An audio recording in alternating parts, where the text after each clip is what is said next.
ஹெல்தியான இன்ஃபெக்ஷன் ஆகாத கேக்டஸ் வேணும்னா என்ன பண்ணணும், என்ன இன்செக்டிசைட்ஸ், பெஸ்டிசைட்ஸ், ஃபங்கிசைட்ஸ் யூஸ் பண்ணணும்னு கேட்டுகிட்டே இருக்கீங்க. எப்போதுமே ஆர்கானிக் மெத்தட் தாங்க நல்லது நம்ம ஹெல்த்துக்கும் கேக்டஸோட ஹெல்த்துக்கும். பாட்டிங் மிக்ஸ் ப்ரிப்பேர் பண்ணும்போதே நான் சாண்ட் பெர்லைட் ஆட் பண்ணும்போதே நீம் கேக் ஆட் பண்ணிடுவேன். இந்த நீம் கேக் ரூட் இன்ஃபெக்ஷன் வராமல் தடுத்துரும். ஒரு வேளை இன்ஃபெக்ஷன் வந்துச்சுன்னா நீம் ஆயில் ஸ்ப்ரே பண்ணி விடுங்க.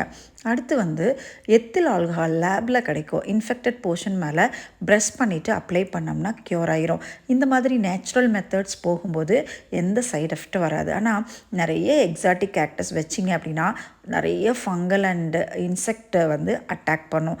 அந்த மாதிரி டைமில் நம்ம ஃபங்கிசைட்ஸில் 2 டைப் இருக்குங்க. ஒன்று சிஸ்டமேட்டிக், ஒன்று கான்டாக்ட் அப்படின்னா இன்ஃபெக்ஷன் வந்ததும் அப்ளை பண்ணணும். அந்த பிளேஸை க்ளீன் பண்ணிவிட்டு அதை அப்ளை பண்ணும்போது க்யூர் ஆயிரும். சிஸ்டமேட்டிக் அப்படின்னா ஹாட் மந்த்ஸில் ஏப்ரல் மேல நீங்கள் இந்த சிஸ்டமேட்டிக்கை அடிக்கடி ஸ்ப்ரே பண்ணிகிட்டே இருந்தீங்க அப்படின்னா இன்ஃபெக்ஷன் வராமல் நம்ம ப்ரிவென்ட் பண்ணலாம். இதோட நேம் கார்பன்டசிம். கான்டாக்டோட நேம் M45 இண்டோஃபில்.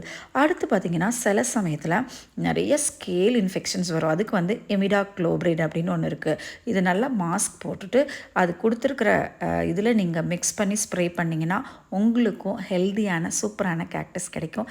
ட்ரை பண்ணி பார்த்துட்டு யூஸாக இருந்ததுன்னா கமெண்ட்டில் சொல்லுங்கள்.